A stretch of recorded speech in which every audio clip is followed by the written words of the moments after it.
Hello friends and subscribers, welcome to Tamil Bell YouTube channel. நீங்க நம்ம சேனலை subscribe பண்ணல அப்படின்னா மறக்காம சப்ஸ்கிரைப் பண்ணுங்க. பக்கத்துல உள்ள பெல் பட்டனை கிளிக் பண்ணுங்க. நாங்க போடக்கூடிய வீடியோக்கள் எல்லாமே உடனடியா பாருங்க. இன்னைக்கு நம்ம வீடியோல டாடா ஐபிஎல்லோட 5வது மேட்ச் யாருக்குன்னு சொல்லி பாத்தீங்கன்னா பஞ்சாப் கிங்ஸ்க்கும் குஜராத் டைட்டன்ஸ்க்கும் இந்த ரெண்டு டீமுக்குமான ஒரு ஃபுல் ப்ரிவ்யூ தான் இந்த வீடியோல நம்ம பார்க்க போறோம். இந்த பர்டிகுலர் ப்ரிவ்யூ வீடியோ பார்க்கறதுக்கு முன்னாடி நீங்க இன்னும் நம்ம டெலிகிராம்ல ஜாயின் பண்ணல அப்படின்னா மறக்காம ஜாயின் பண்ணிக்கோங்க. டிஸ்கிரிப்ஷன்ல லிங்க் இருக்கு. ஸோ இந்த டிஸ்கிரிப்ஷன்ல இருக்க லிங்கை வச்சு ஜாயின் பண்ணுங்க. நிறைய ஃபேக்கான சேனல்ஸ் இருக்காங்க. ஸோ பிரைம்னு சொல்லி ஏமாத்திட்டு இருக்காங்க. நம்ம எல்லாமே ஃப்ரீயா தான் பண்ணிட்டு இருக்கோம். ஸோ டிஸ்கிரிப்ஷன்ல இருக்க லிங்கை வச்சு ஜாயின் பண்ணிக்கோங்க. டெலிகிராம்ல வந்து லாஸ்ட் மினிட்ஸ் அப்டேட்ஸ் எல்லாமே உங்களுக்கு கிடைக்கும்.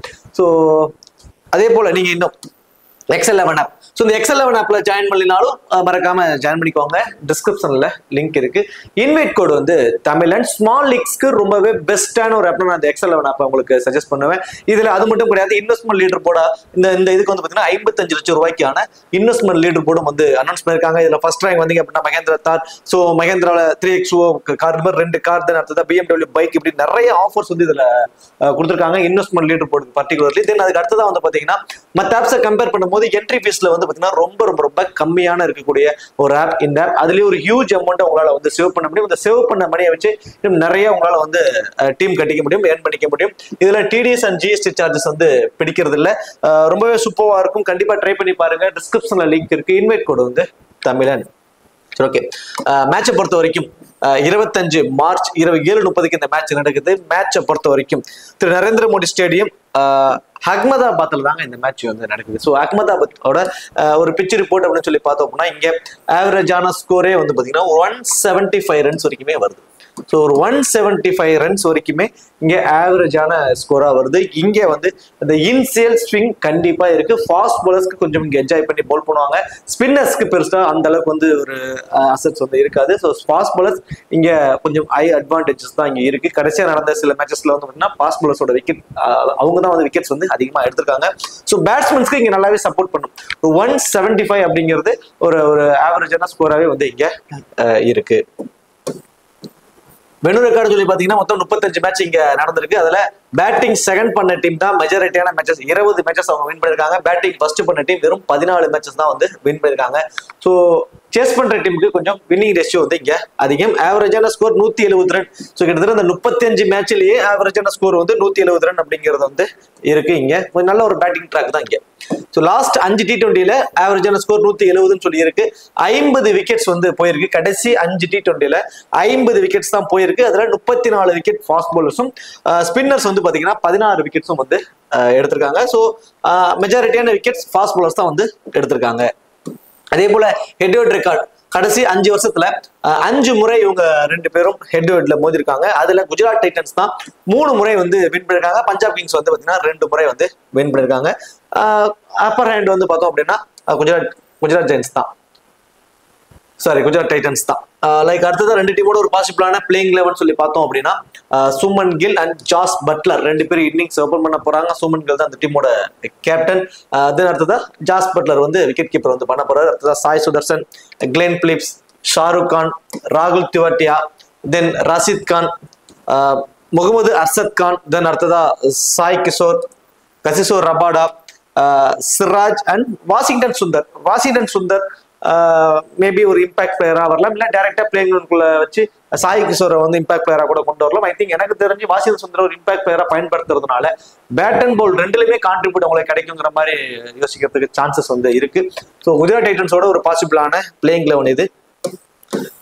தென் பஞ்சாப் கிங்ஸை பொறுத்த வரைக்கும் Prabhsimran Singh and then Priyansh Arya. So இவங்க 2 பேரும் தான் வந்து இன்னிங்ஸ் ஓபன் பண்ண பாசிபிலிட்டிஸ் ரொம்ப அதிகம். ஸோ இம்பாக்ட் பிளேயரா வந்து பாத்தீங்கன்னா பிரியான்க் ஆர்யாவை வந்து பயன்படுத்துவாங்க. ஸோ ஸ்ரேயஸ் ஐயர் வந்து 1 வந்துருவாரு. அடுத்ததான் Marcus Stoinis, Glenn Maxwell, Azmatullah Omarzai, Shashank Singh, Marco Jansen, Harmanpreet Brar, Harshdeep Singh, then Yuzvendra Chahal and Yash Thakur. இது வந்து பஞ்சாப் கிங்ஸோட ஒரு பாசிபிளான பிளேயிங் 11. கிட்டத்தட்ட 2 டீம்ல இருந்துமே நம்மளால ஒரு 9 பிளேயர் இவங்க அதாவது பிளேயிங் லெவல் இருக்க சான்சஸ் இருக்கும் அப்படிங்கிற மாதிரி நமக்கு தெரியும். ஸோ 1 or 2 பிளேயர் சேஞ்சஸ் இருக்கும், தென் இம்பாக்ட் பிளேயர் வந்து கொண்டு வருவாங்க. அதனால ஃபர்ஸ்ட் மேட்சஸ்ல எல்லார் டீமுமே அவங்களோட முதல் மேட்ச் ஆடுற வரைக்குமே கொஞ்சம் கன்ஃபியூஷனா தான் இருக்கும். இப்போ இந்த மேட்சோட கிட்டத்தட்ட எல்லா டீமுமே அவங்களோட ஃபர்ஸ்ட் மேட்ச் ஆடிடுறாங்க. இப்போ மீதி இருக்கிற மேட்ச் டீம்லாம் எப்படி அவங்கள வந்து பிளேயர்ஸ் ரொட்டேட் பண்ணிருக்காங்க அப்படின்னு நமக்கு தெரிஞ்சிடும். ஸோ அதுக்கு அடுத்த ப்ரிவியூல இன் டெப்தா நம்ம போகலாம். ஸோ இப்போதைக்கு மேலோட்டமான கிராண்ட் லீக் ஃபோக்கஸ் மட்டும் இருக்கட்டும். ஸோ கரெக்டான பிளேயிங் லெவல் நமக்கு தெரிஞ்சிருச்சுன்னா அதுக்கப்புறம் நம்ம பிளேயர்ஸை ஈஸியாக வந்து ப்ரெடிக்ட் பண்ணிடலாம், இவங்களுக்கு என்னென்ன சான்சஸ் இருக்கு அப்படின்னு நம்ம ஈஸியாக வந்து கொண்டு போயிட முடியும். ஸோ அதனால ஃபர்ஸ்ட் மேட்சஸ் அப்படிங்கிறதுனால இந்த பர்டிகுலர் மேட்ச்ல மட்டும் நீங்க கிராண்ட் லீக்ல ஃபோக்கஸ் பண்ணுங்க, ஒரு பெட்டர் ஆப்ஷனா இருக்கும். ஸ்மால் லீக்ஸ்க்கு ஆஃப்டர் லைனப்ஸ்க்கு அப்புறம் நீங்க போய் ஜாயின் பண்றதா ஒரு பெட்டர் ஆப்ஷன் இருக்கும். ஏன்னா இந்த மாதிரி ஒரு லைக் பிரியான்ஸ் ஆரியா அப்படிங்கிற ஒரு சின்ன பிளேயர், தென் அதே மாதிரி ஆப்போனன்ட் டீம்ல இருக்கக்கூடியவங்கள பாத்தீங்கன்னா 3 தமிழ்நாடு பிளேயரை கொண்டு வராங்க. அவங்களுக்கு வந்து பவுலிங் ஆப்ஷன்ஸே பெருசா இல்லை, இந்த மாதிரி நிறைய ஆப்ஷன்ஸ் இருக்கு. ஸோ ஆஃப்டர் பிளேயிங் லெவலுக்கு அப்புறம் அந்த டீம் காம்பினேஷன்ஸ் எப்படி இருக்க போகுதுங்கிறது அடுத்தடுத்த மேட்சஸ்ல நம்ம கொண்டு போய் முன்னாடியே ஸ்மால் லீக்ஸ் ப்ளே பண்ணிக்கலாம். இந்த மேட்சுக்கு கிராண்ட் லீக்ஸ்ல ஃபோக்கஸ் பண்ணுங்க, ஸ்மால் லீக்ஸ்ல ஆஃப்டர் லைனப்ஸ்க்கு அப்புறம் ஜாயின் பண்ணிக்கோங்க, அதோட காம்பினேஷன்ஸ் வச்சு நம்ம ஜாயின் பண்ணிக்கலாம். சரி, ஓகே. இப்போ கிராண்ட் லீக்ஸ்க்கான ஆப்ஷன்ஸ் லிஸ்ட் பார்த்துருவோம். இந்த டீமை பொறுத்த வரைக்கும் விக்கெட் கீப்பர் யார் பண்ண போறா அப்படின்னா பிரப்சம்பரம் சிங் தான் வந்து விக்கெட் கீப்பர் பண்ண போறாரு. ஸோ அவருக்கு கொஞ்சம் ஃபேண்டசி வேல்யூ இன்க்ரீஸ் ஆக போகுதுங்க. யூஸ்வலா அவரோட பேட்டிங் ஸ்கில் வந்து பார்த்தீங்கன்னா வெரி ஃபர்ஸ்ட் பால்ல இருந்து ஒரு அக்ரெசிவ் இன்டென்ட்டோட ஆடக்கூடிய ஒரு குவாலிட்டியான பிளேயர். கொஞ்சம் எக்ஸ்பீரியன்ஸும் இருக்கு, டொமஸ்டிக் லெவலில் நல்ல ஃபார்ம், இப்போ ரீசன்ட் ஃபார்மும் ரொம்பவே சூப்பராக இருக்கு. தென் விக்கெட் கீப்பர் வேற பண்றதுனால அட்வான்டேஜ் அவருக்கு கொஞ்சம் அதிகமாகுது, அவரோட ஃபேண்டசி வேல்யூ வந்து பார்த்தீங்கன்னா இன்க்ரீஸ் ஆகுது. அதே மாதிரி பிரியான்ஸ் ஆரியாவை பொறுத்த வரைக்கும் அவர் ஒரு லெஃப்ட் ஹேண்டர். அவரோட பேட்டிங் அவர் தான் வந்து பாத்தீங்கன்னா கடைசி 6 பாலுக்கு 6 சிக்ஸர் அடிச்சாரு டொமஸ்டிக் லெவல்ல. ஒரு குவாலிட்டியான ஒரு பிளேயருங்க, ரொம்ப எஃபர்ட்லெஸ்ஸா வந்து ஷாட் ஆடிட்டு இருக்காரு. பட் ஒரு குவாலிட்டியான பாஸ் போலிங் டிபார்ட்மெண்ட் இருக்கு ஆப்போனன்ட் டீமை பொறுத்த வரைக்கும். முகமது சிராஜ், கசிசோ ரபாடா இருந்து இன்சிலா ஒரு டொமஸ்டிக் லெவல் மட்டுமே விளையாண்ட ஒரு பிளேயர், இன்டர்நேஷனல் பிளேயர் கேட்க என்ன மாதிரி ஆட போறாரு அப்படிங்கிற ஒரு கொஸ்டின் மார்க் இருக்கு. அவர் வந்தாருன்னா ஒரு 15 இருந்து ஒரு 20 ரன்ஸ் வரைக்கும் அடிப்பது தாங்க ஒரு பாசிபிலிட்டிஸா இருக்கும். ஸ்ரேயஸ் ஐயர் ரீசன்ட் ஃபார்ம் ரொம்ப ரொம்ப ரொம்ப குட்டா இருக்கு. 1 டவுன் வேற வரப்போறாரு, ஒரு லாங் இன்னிங்ஸ் கூட ஆடுவதற்கு சான்சஸ் இருக்கு, ஒரு பேட்டிங்க்கு சப்போர்ட் பண்ணக்கூடிய ஒரு வினோ. தென் அவரோட ஃபீல்டிங் பொசிஷன்ஸ் மேபி இந்த தடவை வந்து பாத்தீங்கன்னா இந்த சர்க்கிள்குள்ளதான் 30 சர்க்கிள்குள்ளதாங்க அவருக்கு இருக்கும். ஏன்னா அவர் வந்து கேப்டன் பண்றாரு அப்படிங்கிறதுனால இந்த லாங்ல ஃபீல்டிங் பண்ணுவதற்கான பாசிபிலிட்டிஸ்லாம் அவருக்கு இல்லாதது அவருக்கு இருக்கக்கூடிய மிகப்பெரிய ஒரு மைனஸா வந்து இருக்கு. ஸோ 30 சர்க்கிள்குள்ள இருக்கிறதுனால ஒரு கேட்ச் வரைக்கும் பிடிக்க தான் பாசிபிலிட்டிஸ் இருக்கும். இதே அவர் வந்து வெளியே ஃபீல்டிங் பண்றாரு அப்படின்னா, அவர் கேப்டன் பண்ணல அப்படின்னா கண்டிப்பா இந்த ஸ்கொயர் பவுண்டரிஸும் லாங்கா ஃபீல்ட் பண்ணுவாரு. 2 கேட்ச் கூட பிடிக்க சான்சஸ் இருக்கும். ஒரு கேட்சுக்கு 8 பாயிண்ட்ங்கிறப்ப 2 கேட்ச்னா அதுவே 16 பாயிண்ட், ஸ்டார்டிங் பாயிண்ட் 4 பாயிண்டோட 20 பாயிண்ட்ஸ் வந்துடும். இப்போ ஒரு கேட்ச் தான் ஒரு 8 பாயிண்ட், ஸ்டார்டிங் பாயிண்ட் 4 பாயிண்டோட ஒரு 12 பாயிண்ட் தான். அஸ் அ பிளேயரா பேட்டரா அவர்கிட்ட இருந்து ஒரு 30 ரன்ஸ் வரைக்கும் வருவதற்கான பாசிபிலிட்டிஸ் இருக்கு. ஃபேண்டசி டீம்ல ஒரு ஐஸ் கேப்டனா கூட நீங்க ட்ரை பண்ணி பார்க்கலாம். அவர் 1 டவுன் வர்றது அவருக்கு இருக்கக்கூடிய ஒரு அட்வான்டேஜும் கூட. மார்க்கஸ் ஸ்டோனிஸ் ஐ திங்க் இந்த பர்டிகுலர் மேட்சை பொறுத்த வரைக்கும் Marco Jansen, Harpreet Brar, Harshdeep Singh, Chahal and Thakur சொல்லிட்டு Yash Thakur 5 proper main bowlers அந்த டீம்ல இருக்காங்க. அது இல்லாம அஸ்மத்துல்லா ஓமர்சாய் ரீசன்ட் ஃபார்ம் ரொம்பவே சூப்பரா இருக்கக்கூடிய ஒரு பிளேயர், பேட் அண்ட் பால் ரெண்டுலயுமே கான்ட்ரிபியூட் ஆப்கானிஸ்தானுக்கு பண்ணிட்டு இருக்காரு. அது இல்லாம லாஸ்ட் இயரோட பெஸ்ட் ஆல்ரவுண்டர் சம்திங் வாங்கியிருக்காரு. ஸோ இந்த மாதிரி ஒரு நல்ல ஃபார்ம்ல இருக்கக்கூடிய ஒரு பிளேயர், அவர் ஒரு எக்ஸ்ட்ரா ஆப்ஷன்ஸ் இருக்கு. அது இல்லாம கிளேன் மேக்ஸ்வெல் ஆப்போனன்ட் டீம்ல லெஃப்ட் ஹேண்டர்ஸ் இருந்தாங்கன்னா கிளேன் மேக்ஸ்வெல் அப்புறம் ஸ்டோனிஸ்ங்கிற அப்போ ஸ்டோனிஸ் ஐ திங்க் எனக்கு தெரிஞ்சு பவுல் பண்ண சான்சஸ் வந்து ரொம்ப ரொம்ப ரொம்ப கம்மி. அவரோட பவுலிங் ஃபேண்டசி வேல்யூ வந்து கொஞ்சம் கம்மி ஆகுது. இருந்தாலும் லாஸ்ட் ½ அன் ஹவர்ல டாஸ் போட்டுட்டு இருக்கும் போது இந்த மார்க் பண்ணுவாங்க. ஸோ அவங்களோட ரன்னிங் மார்க் பண்ணுவாங்க, பவுல் பண்றாங்களா இல்லையா அப்படிங்கிறது. அதை நம்ம பார்த்துட்டு ஸ்டோனிஸ் பவுல் பண்றாரா இல்லையாங்கிறத நம்ம கன்ஃபார்ம் பண்ணலாம். பட் இந்த காம்பினேஷனோட போனாங்க அப்படின்னா மார்க்கஸ் ஸ்டோனிஸ்க்கு பவுலிங் ஆப்ஷன்ஸ் ரொம்பவே லோ தாங்க. அஸ் அ பிளேயரா பேட்டரா ஒரு 2nd டவுன் வருவாரு. 2nd டவுன் வரப்போ மினிமம் வந்து பாத்தீங்கன்னா ஒரு 25 ரன்ஸ் வரைக்கும் அடிப்பதற்கான பாசிபிலிட்டிஸ் தாங்க அவருக்கு வந்து இருக்கும். கிளைன் மேக்ஸ்வெல் பொறுத்த வரைக்கும் ஐ திங்க் எனக்கு தெரிஞ்சு இந்த மேட்ச் வந்து ஒரு 30 ரன்ஸ் வரைக்கும் அடிக்க பாசிபிலிட்டிஸ் ரொம்ப ரொம்ப ரொம்ப அதிகம். அது மட்டும் இல்லாம ஆப்போனன்ட் டீமை பொறுத்த வரைக்கும் சாய் சுதர்சன் அவருக்கு ஒரு ராகுல் டிவேட்டியா அவரோட டவுன் வந்து கொஞ்சம் டவுன் த ஆர்டர் தாங்க வரும். ஸோ ராகுல் டிவேட்டியா டவுன் த ஆர்டர் வரும். மேபி வாஷிங்டன் சுந்தரை ஒரு இம்பாக்ட் பிளேயரா பயன்படுத்தினாங்க அப்படின்னா, எல்லாம் மகிபுல் லோம்லர் ஸோ அவரை வந்து டைரக்டா பிளே கொண்டு வராங்க அப்படின்னா அவங்க 2 பேருமே அந்த 2nd டவுன் பொசிஷனுக்கு கொஞ்சம் மேப்ட் ஆவாங்க. டாப் ஆர்டர்ல விக்கெட் விழுந்துச்சுன்னா அவங்களை கொஞ்சம் டாப் ஆர்டர் ப்ரொமோட் பண்ணுவாங்க. அப்புறம் 2 லெஃப்ட் அட் டைம்ல கிறிஸ் பீஸ்ஃபுல்லா இருந்தாங்கன்னா மேக்ஸ்வெல்ட்ட இருந்து ஒரு மினிமம் 2 ஓவர் வரைக்கும் பவுல் பண்ண சான்சஸும் இருக்கு. அது மட்டும் கிடையாது, கிளென் மேக்ஸ்வெல்லோட ஃபீல்டிங் பொசிஷன்ஸ் எப்பவுமே அந்த லாங் ஆஃப்ல இருக்கிறதுனால 1 or 2 கேச்சஸும் அவர் பிடிச்சிருவாரு. ஃபேண்டசி வேல்யூ அவருக்கு பேட் அண்ட் பவுலுக்கும் சம் கான்ட்ரிபியூட் சம் சான்சஸ் இருக்கு, அவர் பவுல் பண்ணவும் சான்சஸ் இருக்கு. தென் பேட்டிங்லயும் கான்ட்ரிபியூட், தென் லாங் ஆஃப்ல ஃபீல்டிங் பொசிஷன் அப்படிங்கிறதுனால 1 or 2 கேச்சஸ் பிடிக்கும் வாய்ப்பு. அது மட்டும் கிடையாது, பஞ்சாப்காக அவர் இதுக்கு முன்னாடி விளையாண்டுட்டு தான் அதுக்கப்புறம் ஆர்சிபிக்கு போயினாரு. பஞ்சாப்காக விளையாண்ட மேட்சஸ்ல நிறைய மேட்சஸ் அவரோட பேட்டிங்ல வந்து பாத்தீங்கன்னா சிங்கிள் ஹேண்டடா மேட்சை கொண்டு போவாரு. தென் வந்து ஒரு நிறைய முறை கேப்டன் வைஸ் கேப்டனுக்கு அவர் ரொம்பவே ஆப்டா இருக்காரு பஞ்சாப்காக ஆடின மேட்சஸ்ல. ஸோ பஞ்சாப்ல விளையாண்டதுக்கு அப்புறம் தான் அவர் இன்னும் டெப்தா வந்து வெளியே நல்லா தெரிஞ்சார், இவர் ஒரு பயங்கரமான ஒரு ஆடிட்டர் அப்படின்ட்டு பழைய நிகழ்வுகள் இதெல்லாம் சொல்றது. ஸோ கிளென் மேக்ஸ்வெல்லோட ரீசன்ட் ஃபார்மும் ரொம்பவே சூப்பரா இருக்கிறதுனால அவர் கண்டிப்பா ஃபேண்டசி டீம்ல வருவதற்கான பாசிபிலிட்டிஸ் ரொம்ப ரொம்ப அதிகம். அஸ்மத்துல்லா ஓமர் சைட் இருந்து ஐ திங்க் எனக்கு தெரிஞ்சு ஒரு 2 ஓவர் வரைக்கும் பவுல் பண்ண பாசிபிலிட்டிஸ் இருக்கு. ஐ திங்க் அதுவும் வந்து பாத்தீங்கன்னா அந்த டெத் ஓவர்ஸ்ல அந்த 16 ஓவருக்கு அப்புறம் அட்லீஸ்ட் 1 ஓவராவது அவர் பவுல் பண்ணுவார். ஏன்னா அசிதீப் சிங் 2 ஓவர் பவுல் பண்ணிடுவாரு, யாஸ் தாக்கூர் இருந்து 1 ஓவர் வரும். ஸோ அஸ்மத்துல்லா ஓமர் தான், யாஸ் தாக்கூர் அண்ட் அசிதீப் சிங் இந்த 3 பேரும் அந்த கடைசி 4 ஓவர்ல பவுல் பண்ணுவாங்க. அதுல ஃபேண்டசி வேல்யூ அதிகம், ஸ்லைட்லி சான்சஸ் வந்து அஸ்மத்துல்லா ஓமர் சாய்க்கு 15 ரன்ஸ் வரைக்கும் பேட்டிங்ல வந்து அடிக்க வாய்ப்புள்ள ஒரு பிளேயர் அப்படிங்கிறதுனால அவர்கிட்ட இருந்து ஒரு ஃபேண்டசி டீம்ல வர வரைக்கும் பாசிபிலிட்டிஸ் வந்து இருக்கு. சசாந்த் சிங்கை அந்த டீமோட பினிஷரா வந்து பயன்படுத்துறாங்க. அவரும் வந்து லாஸ்ட் சீசன்ல இருந்து நல்ல பர்ஃபார்மன்ஸ், பட் டொமஸ்டிக் லெவலில் நல்லா பர்ஃபார்மன்ஸ் பண்ணிட்டு இருக்காரு. கண்டிப்பா வந்து ஒரு இன்டென்ட் உள்ள பிளேயர். பட் அவருக்கான ஒரு மைனஸ் என்னன்னு சொல்லி பாத்தீங்கன்னா கடைசி அந்த 4 ஓவர் தான். 4 ஓவர்ல வந்து அவருக்கான வாய்ப்பு எந்த மாதிரி இருக்க போகுது அப்படிங்கறத பொறுத்து தான் இருக்கு. சில மேட்ச் வந்து 30 ரன் வரைக்கும் அடிப்பாரு, அந்த 4 ஓவர்ல கூட ஃபேண்டசி டீம்ல வருவாரு.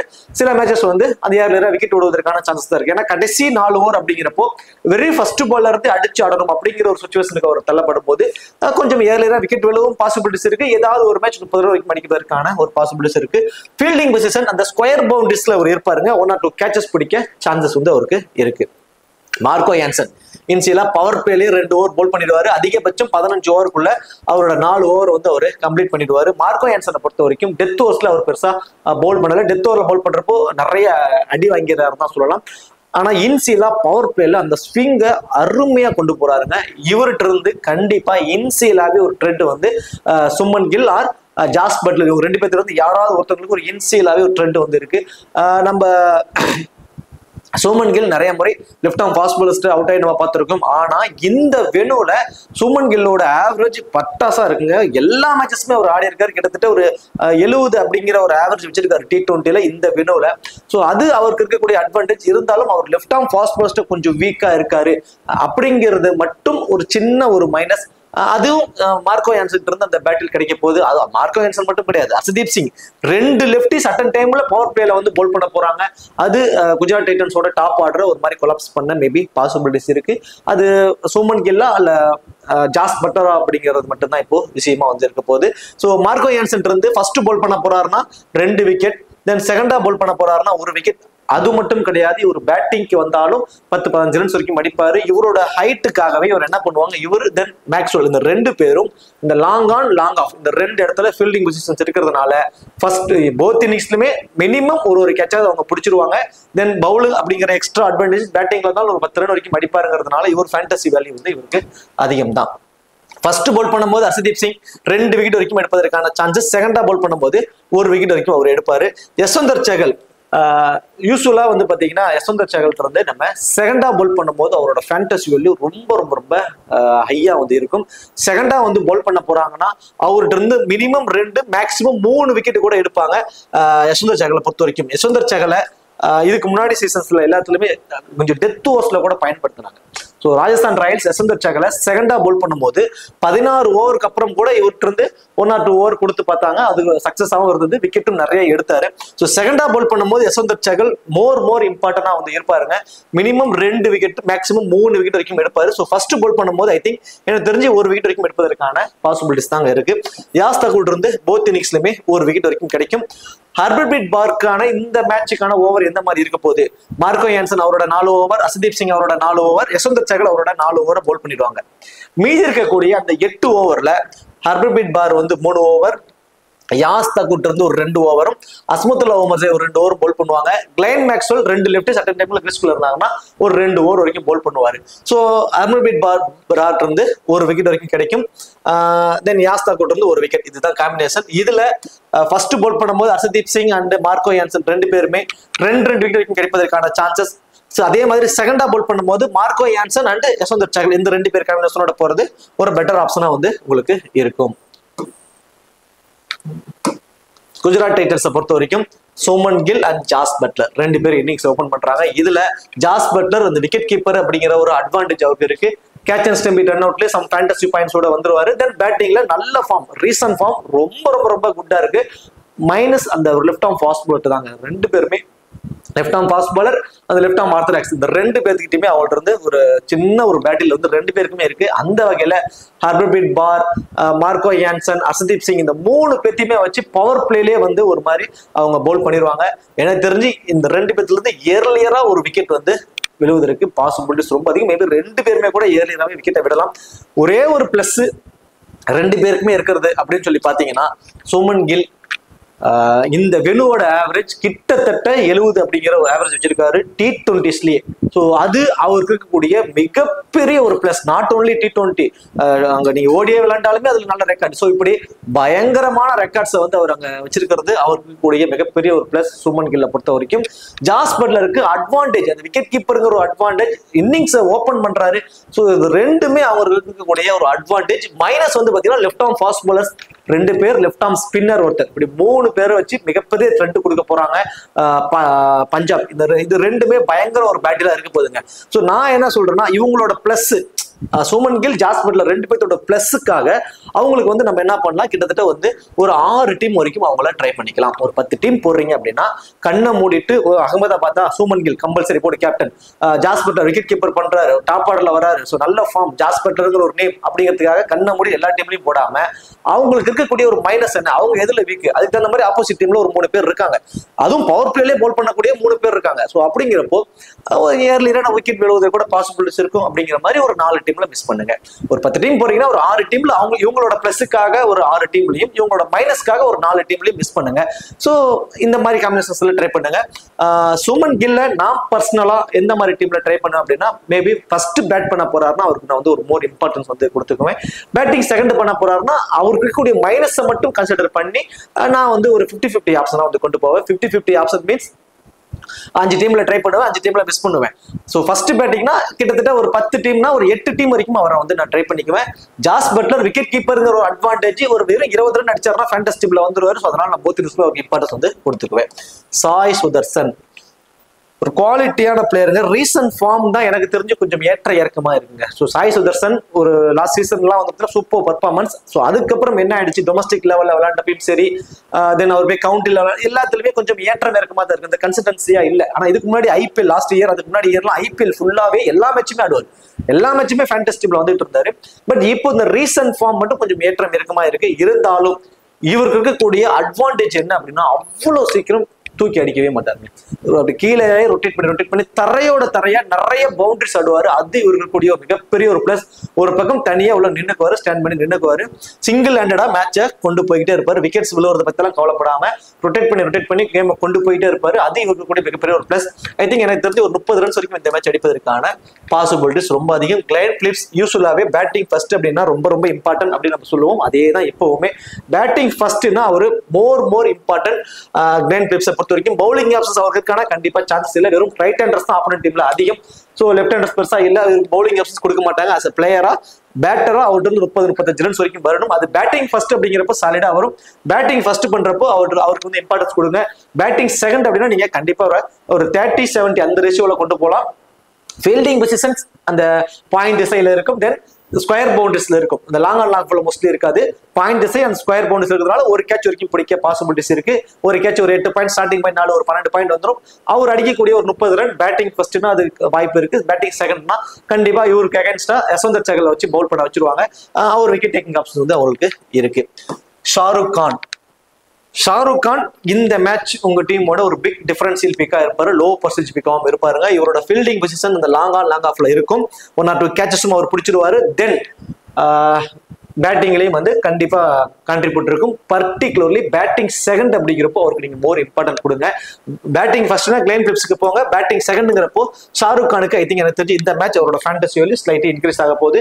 பேட்டிங் செகண்ட் வருவதற்கு முன்னாடியே சம் ஃபேண்டசி பாயிண்ட்ஸோட ஒரு 2 கேட்ச் அதை பிடிச்சி ஃபேண்டசி டீமோட வந்து தென் கான்ட்ரிபியூட்டும் இருக்கும். அவருக்கு வந்து ஒரு இம்பார்ட்டன்ஸ் வந்து நீங்க கொடுத்துக்கோங்க. ராகுல் டிவேடியாவை கடைசி 3 ஓவருக்கு தாங்க பயன்படுத்துவாங்க. கடைசி 3 ஓவருக்காக தான் அவர் வச்சிருக்காங்க. அதுல வந்து ஒரு 15 to 20 ரன்ஸ் வரைக்கும் அடிப்பாரு. ஏதாவது ஒரு மேட்ச் தான் சசாந்த் சிங் மாதிரி தாங்க, ஏதாவது ஒரு மேட்ச் தான் ஃபேண்டசி டீம்ல வருவார். பட் அவரோட வேலை கடைசி 2 ஓவர் 3 ஓவருக்கு வந்து ஒரு 20 ரன் குயிக்கா அடிச்சுட்டு போறதும் அதை வந்து அவர் சிறப்பாகவே செஞ்சிருவாரு. ரஷீத் கான் பேட்டிங்ல கண்டிப்பா 15 ரன்ஸ் வரைக்கும் அடிப்பாரு. தென் 4 ஓவருமே போல் பண்ண போறாரு. பயங்கரமான ஒரு த்ரெட்டை வந்து கொடுக்க போறாரு. இந்த வெனுல பெருசா ஸ்பின்னர்ஸ்க்கு சப்போர்ட் இல்ல, ரைட், ஓகே. ஆனா ஆப்போனன்ட் டீம்ல இருக்கக்கூடிய மிடில் ஆர்டர்ஸ் நீங்க ஃபுல்லா நீங்க நோட் பண்ணீங்கன்னா தெரியும். Azmatullah Omarzai, Glenn Maxwell, Stoinis, இப்படி மிடில் ஆர்டர்ஸ் எல்லாமே ஃபாரின் பிளேயர்ஸ், ஸ்பின்னில் கொஞ்சம் வீக்கா இருக்கக்கூடியவங்க. ஸோ இது வந்து அவருக்கு மிகப்பெரிய ஒரு அட்வான்டேஜா வந்து இருக்க போது ரஷீத் கானை பொறுத்த வரைக்கும். ரஷீத் கானோட fielding position long on long off, like long ஆஃப்ல ஷாருக் கான்னா ரஷீத் கான் வந்து லாங் ஆன்ல இருப்பாரு. லைக் கிளென் பிலிப்ஸ் ஸ்கொயர் பவுண்டரிஸ்ல நிக்க வைப்பாங்க. அப்படிங்கிறப்போ இவங்களுக்குலாம் கேட்ச் பிடிக்க வாய்ப்புகள் அதிகம்.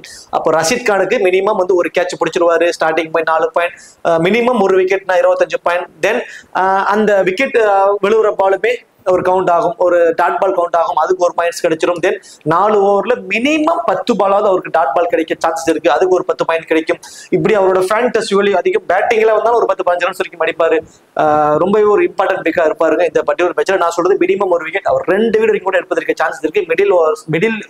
மிடில் ஆப்போனன்ட் டீம்ல இருக்கக்கூடிய மிடில் ஆர்டர்ஸ்ல lot of foreign players, so chances ரொம்ப அதிகம். முகமது அர்ஷத் கான் இருந்து நம்ம ஒரு விக்கெட் வரைக்கும் எதிர்பார்க்கலாம். சாய் கிஷோர், ரஷீத் கான் அதே மாதிரி ஆப்போசிட் டீம்ல வந்து ரைட் ஹேண்டர்ஸ் அதிகமா இருக்கிறதுனால சாய் கிஷோர், இந்த 2 பேருக்குமே ஒரு ஃபேண்டசி வேல்யூ இருக்கு. 2 பேருமே 4 ஓவர் போல் பண்ணக்கூடியவங்க. சாய் கிஷோர்கிட்ட அந்த அளவுக்கு கொஞ்சம் எக்ஸ்பீரியன்ஸ் இல்லாதது மட்டும்தான் மைனஸை தவிர கரெக்டான லைன் அண்ட் லென்த்ல போல் பண்ணுவாரு. ஒரு பாலை நல்லாவும் டேர்ன் பண்ணுவார். அதுதான் அவருக்கு கூடிய மிகப்பெரிய ஒரு பிளஸ். நான் வந்து மினிமமா அவர்கிட்ட ஒரு விக்கெட் கண்டிப்பா கிடைச்சிருங்கிற ஒரு ஆப்ஷன்ஸ்ல அவருக்கு பிக் பண்றேன். அதுக்கு மேல எடுக்கிறது வந்து ஃபேண்டசி டீம்ல வருவதற்கான ஒரு பாயிண்ட்ஸா இருக்கும். ஐ திங்க் எனக்கு தெரிஞ்சு மினிமம் ஒரு விக்கெட் அவர்கிட்ட இருந்து கண்டிப்பா கிடைச்சிடும். Rabada and Mohammed Siraj. முகமது சிராஜ் ஆர்சிபில இருந்து கழட்டி விட்டுட்டாங்க. இப்ப இவரு இங்க வந்து இப்பதான் நல்ல டச். எனக்கு தெரிஞ்சு முகமது சிராஜ் பயங்கர எக்ஸ்பீரியன்ஸ் ஆயிட்டாரு. இப்பதான் நல்ல ஒரு டச்ல இருக்கிறாரு. இந்த சமயத்துல ஆர்சிபி அவரை வந்து வெளியே எடுத்துட்டாங்க. ஆர்சிபி கிரவுண்டு வந்து ஒரு ஸ்மால் டைமென்ஷன்ஸ் கொண்டதுங்க. அதுல அவர் யார் ஓவர் போட்டாலுமே கிட்டத்தட்ட வந்து ஒரு 10 ரன் வரைக்கும் போகும். பட் இது ஒரு பெரிய டைமென்ஷன்ஸ் உள்ள ஒரு வெனு. இந்த வெனுல முகமது சிராஜோட ஃபேண்டசி வேல்யூ கண்டிப்பா வந்து இன்க்ரீஸ் ஆக போகுது. கசிசோ ரபாடாவை இன்சியலா பவர் பிளேல ஒரு 3 ஓவர் வரைக்குமே தள்ளிடுவாங்க. ஸோ அப்போ முகமது சிராஜோட ஃபேண்டசி வேல்யூ டெத் ஓவர்ல போல் பண்றதுக்கான ஆப்ஷன்ஸ் இருக்கிறதுனால ஃபர்ஸ்ட் போல் பண்றப்போ முகமது சிராஜ் கிட்ட இருந்து நம்ம மினிமம் 2 விக்கெட், மேக்சிமம் 3 விக்கெட் கூட அவர்கிட்ட நம்ம எதிர்பார்க்கலாம். முகமது சிராஜோட ஃபேண்டசி வேல்யூ இந்த மேட்ச் இன்க்ரீஸ் ஆக போகுது. ஃபர்ஸ்ட் போல் பண்றாரு அப்படின்னா, செகண்டா போல் பண்ண போறாருன்னா 1 விக்கெட் வரைக்கும் எடுப்பாரு. அதுவே செகண்டா போல் பண்ணும்போது ரபாடா கிட்ட இருந்து 2 விக்கெட் வரைக்கும் எதிர்பார்க்கலாம். ஸோ ஃபர்ஸ்ட் போல் பண்ணும்போது ஒரு விக்கெட் வரைக்கும் கிடைப்பதற்கான பாசிபிலிட்டிஸ் தாங்க இருக்கு ரபாடாவை பொறுத்த வரைக்கும். சரி, ஓகே. இப்போ captain vice captain option already சொன்ன மாதிரி இந்த வெனுல ஆவரேஜ் ரொம்ப சூப்பரா இருக்கக்கூடிய சுமன் கில்லுக்கு தான் வந்து கிட்டத்தட்ட எல்லாருமே ஒரு கேப்டன் ஆப்ஷனா வந்து வருவாங்க. ஸோ சுமன் கில்லுக்கு தான் எல்லா ஸ்மால் லீக்ஸ்க்கான ஒரு ஆப்ஷன். ஸ்மால் லீக்ஸ்க்கு சுமன் மில் கேப்டன், தென் ரஷீத் கானுக்கு ஒரு கேப்டன் ஆப்ஷனா கொடுத்துருப்பாங்க. தென் அதே மாதிரி ஜாஸ் பட்லர், இந்த 3 பேருமே சேஃபான கேப்டன் வைஸ் கேப்டன். தென் அதுக்கு அடுத்ததான் மார்க்கோ யான்சன். இந்த 4 பேருக்கும் தான் எல்லாருமே கேப்டன் வைஸ் கேப்டன் ஆப்ஷனா ஸ்மால் லீக்ஸ்க்கு வந்திருப்பாங்க. அதாவது 2 மெம்பர்ஸ், 3 மெம்பர்ஸ், 4 மெம்பர்ஸ்க்கு. இப்போ கிராண்ட் லீக்ஸ்க்கான ஆப்ஷன் அப்படின்னு சொல்லி பாத்தீங்கன்னா சாய் சுதர்சன். ஸோ சாய் சுதர்சனுக்கு கண்டிப்பா ஒரு டீம்லயாவது ஒரு captain vice captain option try பண்ணி பாருங்க. தென் முகமது சிராஜ் ஃபர்ஸ்ட் போல் பண்ண போறாருன்னா கண்டிப்பா அவருக்கு ஒரு டீம்லயாவது ஒரு கேப்டன் வைஸ் கேப்டன் ஆப்ஷன் கொடுத்து பாருங்க. இதெல்லாம் கிராண்ட் லீக்ஸ்க்கான ஆப்ஷன். தென் பிரப்சிம்ரன் சிங்கோட ரீசன்ட் ஃபார்ம் ரொம்ப சூப்பரா இருக்கு. விக்கெட் கீப்பருங்க ஒரு அட்வான்டேஜ். ஸோ அவருக்கு ஒரு டீம்லயாவது ரிஸ்கா ஒரு கேப்டன் வைஸ் கேப்டன் ஆப்ஷன் கொடுத்து பாருங்க. தென் யசோந்தர் சகல் செகண்டா போல் பண்ண போறாங்க. பஞ்சாப் கிங்ஸ் செகண்டா போல் பண்ண போறாங்கன்னா யசோந்தர் சகலுக்கு ஒரு ரிஸ்கா ஒரு வைஸ் கேப்டன் ஆப்ஷனா வந்து கொடுத்து பாருங்க. ஆஸ் யூஸ்வல் கிளென் மேக்ஸ்வெலுக்கும் கிராண்ட் லீக்ல ஒரு கேப்டன் வைஸ் கேப்டன் ஆப்ஷனா ட்ரை பண்ணி பாருங்க. சரி, ஓகே. இந்த வீடியோ உங்களுக்கு பிடிச்சிருக்கும் நினைக்கிறேன். இந்த வீடியோ உங்களுக்கு பிடிச்சிருச்சுன்னா மறக்காம வீடியோ லைக் பண்ணி வீடியோ கொஞ்சம் சப்போர்ட் பண்ணுங்க. இந்த வீடியோ பத்தி கருத்துக்களை கமெண்ட் செக்ஷன்ல சொல்லிடுங்க. தேங்க்யூ.